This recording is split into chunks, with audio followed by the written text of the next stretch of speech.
কিছুদিন আগে একটা কন্ট্রোভার্সি চলছিল, ঠিক আছে, সামে রায়না কিনি সামে রায়না শো হচ্ছে বন্ধ করে দিচ্ছে ইন্ডিয়াস গট লেটেন, ঠিক আছে। এবং আমি ইন্ডিয়াস গট লেটেনের যে ভিডিওটা ওটা আমি অনেক দিন আগে ছেড়েছিলাম আগের চ্যানেলে, সেই চ্যানেলটা তোমরা জানো যে উড়ে গেছে, ঠিক আছে, খুব দুঃখের কথা।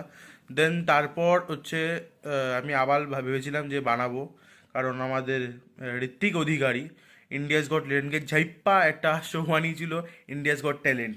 সেই শোটার জন্য আমি ভেবেছিলাম যে ওটাকে রোস্ট বানাবো, একটা হাসির ভিডিও টাইপের রোস্টের। সো আমি বানাবো ভেবেছিলাম, ঠিক আছে। ভিডিওটা আর্ধেকের বেশি আমার বানানো হয়ে গেছিলো, ঠিক আছে।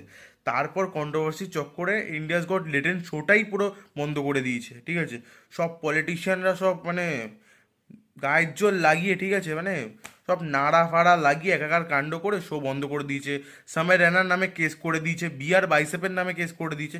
সে একটা কারণ আছে, সেই ক্লিপটা আমি লাগালাম না, কারণ নাহলে আমার চ্যানেলেও গান মেরে দেবে, ঠিক আছে। সঠিক বলেছেন।